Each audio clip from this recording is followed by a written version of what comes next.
Très bien, merci Loïc. Tu souhaitais également revenir sur un fait qui s'est déroulé en Île-de-France récemment, qui est le vol de données qui a eu lieu dans l'hôpital de Corbeil-Essonnes. Ça serait encore une fois le fait de hackers russes qui se seraient rendus responsables de ça. Je pense que ça dit quelque chose il y a quelque chose de plus large à voir derrière ce fait. Donc, qu'est-ce que tu souhaites développer à ce sujet? Oui, alors toujours ces fameux hackers russes, hein. Je rappelle d'ailleurs que ils avaient quand même fait planter Parcoursup l'année dernière, hein, parce que, alors pas là, hein, mais vraiment l'année d'avant, en 2021, Jean-Michel Blanquer avait dit que si Parcoursup plantait, c'était la faute des hackers russes. Donc vraiment, décidément, ils sont vraiment méchants, quoi. Bref, en réalité, dans le sujet qui nous intéresse là, on n'en a que faire d'ailleurs, qu'il soit russe, lettonien, marocain ou français, c'est pas le problème. Le problème, encore une fois, c'est la numérisation des données de santé de l'ensemble des personnes qui sont amenées à fréquenter les hôpitaux publics. Et là encore, vous voyez, très récemment, c'est l'histoire du compteur Linky dont je parlais dans la vidéo précédente. On nous a invités, enfin on nous a pas invités parce que maintenant c'est leur nouvelle manière de fonctionner d'ailleurs.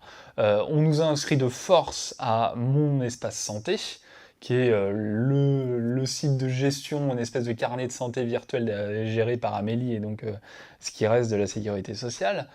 Et si vous refusez pardon, d'avoir un espace santé qui vous était dédié, il fallait le signaler, puisque maintenant il fonctionne toujours comme ça. En fait, on vous impose des choses, et si vous voulez pas, c'est vous qui devez dire non, non, mais en fait, moi je veux pas être dessus. Bon.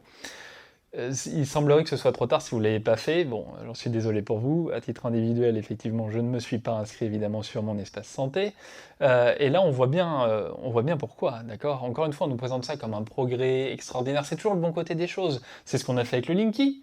C'est ce qu'on est en train de faire depuis plusieurs années et ça viendra avec les puces RFID, d'accord, hein. On vendra que c'est tellement plus simple, vous n'allez pas perdre le dossier, etc. Bah oui, parce que les gens sont tellement tête en l'air que on perdait les fiches et les dossiers médicaux, les médecins avant ne savaient pas les gérer certainement. Bon, et puis on nous explique aussi que ça met à l'abri effectivement d'un incendie, de dégâts climatiques, etc. Mais quand vos données sont volées par des hackers et que finalement ils sont échangés contre plusieurs millions ou que vous ne les retrouvez pas, là aussi ça pose visiblement un problème qu'on omet de signaler. Bon, c'est toujours la même chose, c'est toujours ça va vous rendre un service et puis en dernière instance on se fait complètement avoir.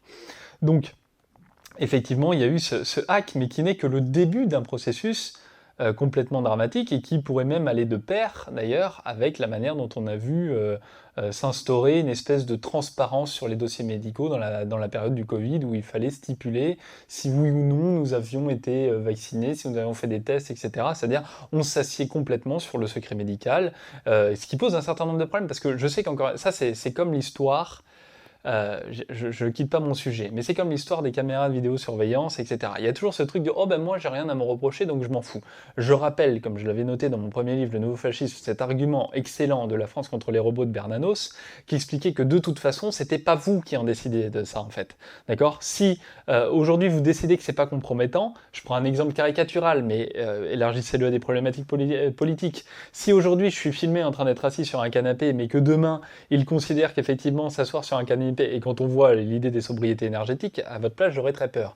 Si on décide demain que s'asseoir sur un canapé, eh bien, relève du droit pénal et que c'est une infraction, bah dommage, on vous aura enregistré, vous étiez sur un canapé en train de vous dire ah ben moi j'ai rien à me reprocher, puis ben dommage on vous reprochera quelque chose. C'est pas vous qui décidez si vous avez des choses à vous reprocher ou non, c'est le rapport de force politique qui est en train de s'inscrire. Donc en fait, vous pouvez malgré vous avoir des choses qui vous seront reprochées demain, alors qu'aujourd'hui ça vous paraît aller de soi, d'accord. Donc c'est la raison pour laquelle il faut refuser toutes ces choses-là. Bon, et les dossiers médicaux, c'est la même chose. On sait très bien à quoi ça sert. Pourquoi est-ce qu'il y a du chantage là-dessus? Parce qu'on sait très bien que les entreprises font chantage à des gens dont on découvre par exemple eh bien, qu'ils sont séropositifs, ou des gens effectivement qui ont des maladies de cœur ou des tas d'autres problèmes qui finalement eh bien, pourraient constituer une discrimination à l'embauche pour des raisons qui effectivement ne sont a priori pas forcément valables, ou si en tout cas peuvent être entendues pour des raisons de profit, ne peuvent pas être sur le plan humain.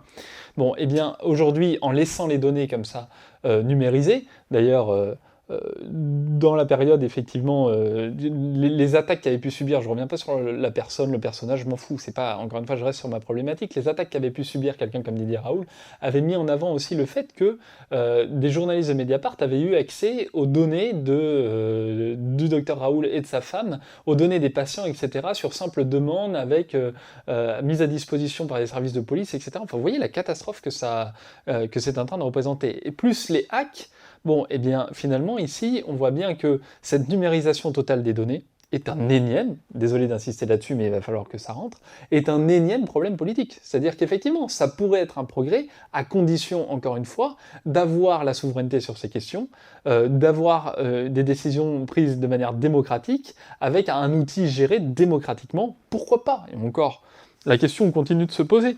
Mais quand cet outil est aux mains de ceux qui finalement sont à tout moment en capacité de nous trahir, mais d'ailleurs quand bien même ce serait un outil souverain et démocratique, ça n'empêcherait pas les hacks étrangers, etc. Donc vous voyez bien que ça pose un certain nombre de problèmes et qu'il faut se défaire de l'idée d'après laquelle c'est forcément positif, ça va forcément nous aider, nous améliorer, sous le seul prétexte qu'on a pu emmener nos radios et notre carnet de santé. Bon, bah, croyez-moi, mieux vaut emmener votre carnet de santé et vos radios, d'accord? Ça nous permet de rebondir quand même sur l'état actuel de l'hôpital aussi, qui est à feu et à sang.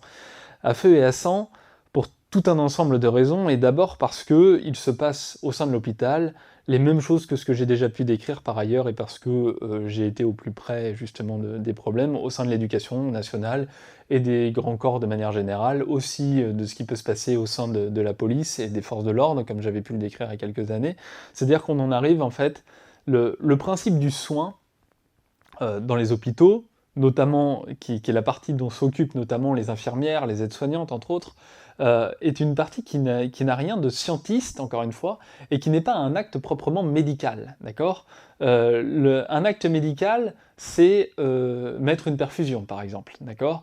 Le soin, c'est discuter avec la personne avec laquelle vous mettez la perfusion, jauger si la personne aujourd'hui a plutôt le moral ou non, c'est parfois poser la main sur la main de cette personne pour qu'elle sente une présence humaine, etc. Tout ça participe du soin, et souvent, dans l'aspect santé, est au moins aussi important, voire plus important que l'acte médical lui-même, d'accord? Et là, je voudrais pas entrer dans ces détails trop philosophiques. Pour ceux que ça intéresse davantage, je les invite encore une fois à se former aux cours qui sont les nôtres pour avoir une analyse plus ample et une ouverture d'esprit plus conséquente sur ces questions-là.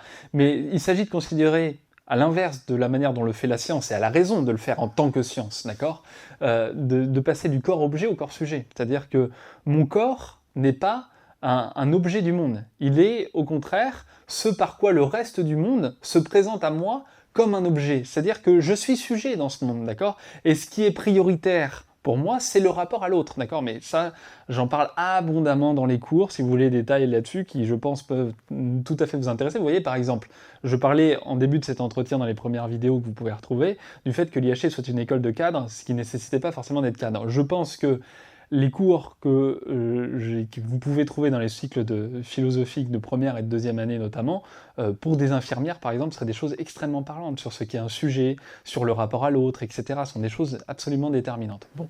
Donc le corps-sujet, c'est que nous ne sommes pas un bout de viande. Il y a un acte médical qui peut être fait, et qui, encore une fois, je le répète, d'un point de vue scientifique, c'est très bien qu'il soit considéré comme un objet, en ce sens qu'effectivement, ça permet de légiférer au sens scientifique du terme sur la manière dont est constitué un corps, et donc d'agir dessus, quel que soit l'individu, et c'est très bien, d'accord? Si à chaque fois que le chirurgien vous ouvrez, eh bien, il découvrait des organes à une autre place, ce serait très compliqué. Mais c'est là la complémentarité, encore une fois, entre l'acte médical et le soin, c'est que le soin vient apporter autre chose au patient, et que ce rapport-là, c'est un aspect quasi métaphysique, d'accord? C'est le rapport du sujet entretenu avec son environnement social, avec les autres individus, et qui est aussi important pour sa bonne santé. Enfin bon bref, là je suis en train de répéter des truismes. Bon, et bien cela est effacé justement au profit d'un travail à la tâche, qui est le travail proprement capitaliste, hein, d'accord? C'est-à-dire, je vous renvoie ici aux excellents travaux évidemment de Bernard Friot, mais c'est-à-dire que la force du régime général de sécurité sociale a été de sortir le travail dans les hôpitaux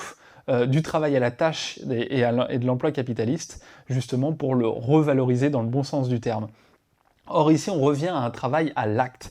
Sauf qu'un travail à l'acte, ça veut dire qu'on va se passer d'énormément de soins, et que donc on va quantifier la quantité d'actes qui peuvent être faits par telle quantité de personnes dans telle quantité mesurée de temps. d'accord, qui correspond aux problématiques de la baisse tendancielle du taux de profit. Il va falloir maximiser les profits. C'est ça, quand on entend effectivement les personnels hospitaliers dire qu'il n'y a que la recherche du chiffre, de l'argent, dans la police pareil, dans l'éducation nationale, c'est ça que ça signifie. C'est-à-dire qu'en fait, on le fait fonctionner comme une entreprise, quelque chose qui ne devrait pas fonctionner comme une entreprise, qui plus est capitaliste, c'est-à-dire qu'on recherche à maximiser le profit et non pas à soigner les gens. Ça c'est qu'importe. Et donc ainsi, on peut augmenter le temps de travail pour chacune des personnes, augmenter les tâches et non plus le soin, mais diminuer les effectifs de sorte à ce que ça coûte moins cher. Et puis on va aussi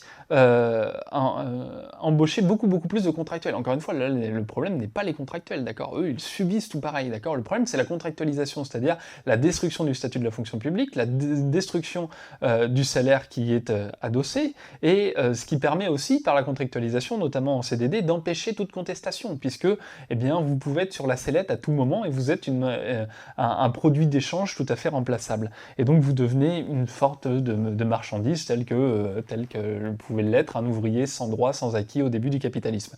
Et là, vous voyez qu'on est bien dans une démarche profondément réactionnaire du capitalisme, c'est-à-dire de retour en arrière contre les conquêtes sociales qui avaient pu être obtenues. Et c'est ça l'état actuel de l'hôpital, et le résultat, c'en est des morts de plus en plus conséquents aux urgences qu'on n'avait pas vues auparavant, des urgences qui sont obligées de fermer la nuit, donc en fait vous vous retrouvez sans secours, c'est des enfants morts en couche, parce que quand une femme enceinte se présente à une maternité et qu'il n'y a pas de place, on la renvoie dans une autre maternité et finalement, entre-temps, l'enfant est mort, d'accord? Enfin, vous voyez, quand on parlait dans la vidéo précédente aussi, pour ceux qui n'ont pas regardé toutes les vidéos de l'entretien, du fait que nous étions en train de redevenir quelque part un pays du tiers-monde, eh bien c'est tout à fait ça, d'accord? C'est-à-dire que là aussi, on le voit bien sur la qualité des soins.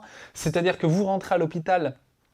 Alors, pour des raisons qui me sont justement personnelles et liées à la santé, pas plus tard qu'il y a quelques temps, justement, on m'expliquait, pour une opération bénigne, que peut-être il valait mieux éviter l'opération, pour un problème articulaire, parce qu'il y avait plus de chances, en réalité, que je ressorte de l'hôpital avec des mauvais soins, et donc d'avoir quelque chose de plus grave après l'opération qu'avant l'opération, non pas à cause de l'opération, mais à cause de l'absence de soins qui pourraient être correctement prodigués.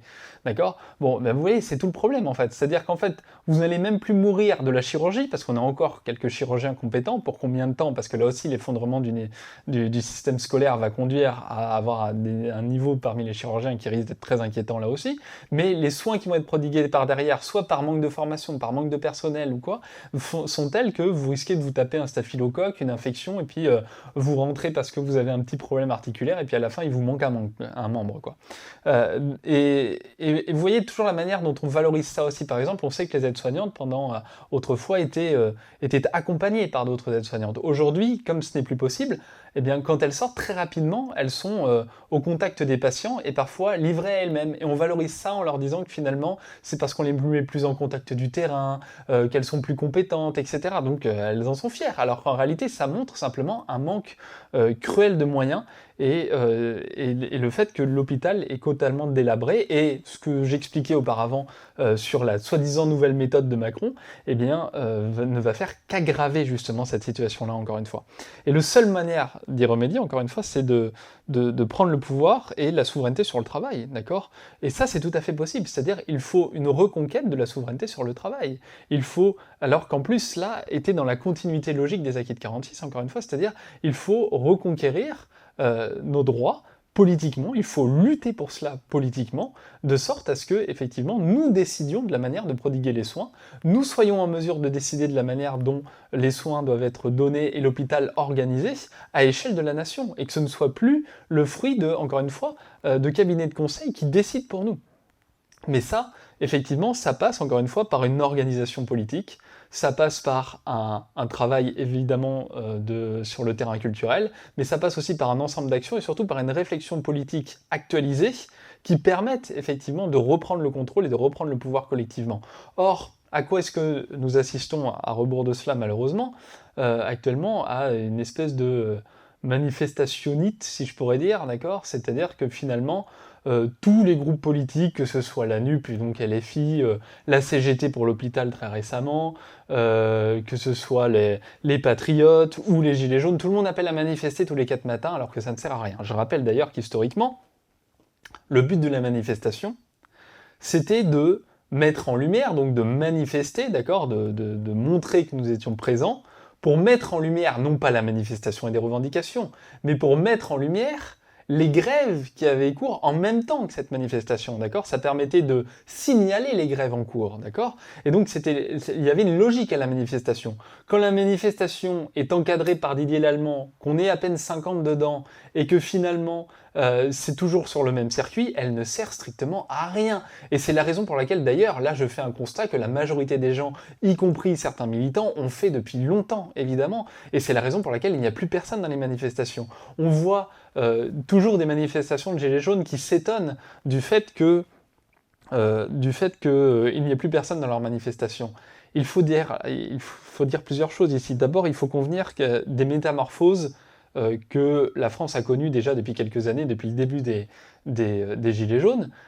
Et convenir de ces métamorphoses, ça veut dire sortir de la nostalgie. De la même manière que nous avons des stalles qui sont toujours dans la nostalgie de la prise de pouvoir du Palais d'Hiver en 17, et qui nous ressortent toujours les mêmes choses, et bien là nous avons déjà une manière sclérosée de faire un métalangage politique, c'est-à-dire qu'on essaie de répéter ce qui semblait en partie avoir fonctionné dans une période politique, et donc on essaie toujours de reproduire le même. Or, l'histoire, justement, est faite de singularité et non pas de reproduction. C'est la raison pour laquelle il faut tenir compte et inventer, encore une fois, des nouvelles formes, se renouveler, etc., et ne pas rester dans la nostalgie de « Ah, novembre 2018, il y avait vraiment quelque chose, il y avait une flamme », ce qui est vrai. Mais d'accord, si la flamme s'est éteinte, il faut la rallumer, mais la rallumer, ça veut dire que peut-être il faut s'y prendre d'une autre manière, d'accord, qui serait une continuité historique, mais qui ne prendrait pas exactement les mêmes formes, d'accord, parce qu'effectivement, il y a eu un échec, et cet échec, je l'ai souvent signalé, il est lié à plusieurs choses. Il est lié d'abord à un manque de théorie politique efficace, à un manque d'organisation efficace, à un manque de cadre formé. C'est la raison pour laquelle, effectivement, eh bien, si tout cela vous intéresse, je vous invite à nous rejoindre, je vous invite à prendre en main une section, etc. On ne vous donnera pas la section clé en main, contrairement à beaucoup d'organisations. Ça passe par de longs processus chez nous, mais si vous avez à cœur, effectivement, de vous investir et que vous avez envie que les choses se transforment correctement, eh bien, rejoignez-nous, voyez ce que vous pouvez faire et voyez comment nous encadrons correctement tout cela. Et vous comprendrez alors qu'effectivement, il ne s'agit pas simplement d'aller manifester d'un bout à l'autre et de croire qu'en faisant les 100 pas dans la rue, eh bien, ça pourrait changer quoi que ce soit. Les gens ne sont pas dupes, d'accord? Et la manifestation ne prendra du sens que si, d'emblée, il y a une reconquête du pouvoir sur le travail. Par exemple, du fait du service minimum, quand les médecins, justement, infirmières et autres, se mettent en grève avec un brassard, il y aurait une manière intéressante de formuler une grève qui soit une grève dans la continuité de la pratique qu'on voudrait voir. J'ai souvent dit, par exemple, que les grèves qu'on pourrait faire désormais, ce seraient des grèves au service, la grève du fait d'être d'ordinaire au service du capital, c'est-à-dire on continue à produire, mais on décide d'échanger et de distribuer la production, d'accord, par des voies parallèles, auto-organisées, qui d'emblée se coupent du capital, d'accord? C'est-à-dire que la grève qui est faite, c'est pas l'arrêt total de la production, c'est pas l'arrêt total du travail, mais c'est d'emblée une grève du travail tel qu'il est conçu dans le mode de production capitaliste, et dès lors la manifestation pourrait servir à mettre en lumière ces nouvelles formes de travail et de pratique. Là, c'est intéressant. Bon, mais tout cela nécessite effectivement toute une stratégie politique, et c'est ce que je m'efforce de penser, et désormais depuis quelque temps avec d'autres de mes camarades, et c'est ce à quoi je m'efforce de former aussi mes camarades, notamment au travers des cycles de formation politique, et c'est la raison pour laquelle, effectivement, ici, eh bien, nous devons cesser de croire en la réussite seule et unique de la manifestation, dont nous voyons bien qu'elle est vaine, d'accord? La manifestation reprendra du sens qu'à partir du moment où nous serons capables de nous organiser collectivement, chose qui, aujourd'hui, est quasiment impensable dans la plupart des corps de métier, malheureusement. Donc déjà, il faut restituer ça. Donc nous serons capables de nous organiser, eh bien nous pourrons reprendre le contrôle sur le travail. Quand nous aurons repris le contrôle sur le travail, nous pourrons manifester pour montrer que nous sommes en mesure de prendre le contrôle sur le travail et donc de nous passer du capital. Voilà les manières dont nous devons procéder. En tout cas, ce que je peux en dire pour l'heure. Si davantage de choses vous intéressent, je vous invite non seulement à vous former, mais surtout à nous rejoindre, puisque vous avez, il faut le dire, un contenu apéritif ici. Alors je sais que certains passent leur vie à l'apéritif comme on passe son temps au comptoir d'un bar. Malheureusement, si vous préférez les plats de résistance, eh bien il va falloir nous rejoindre.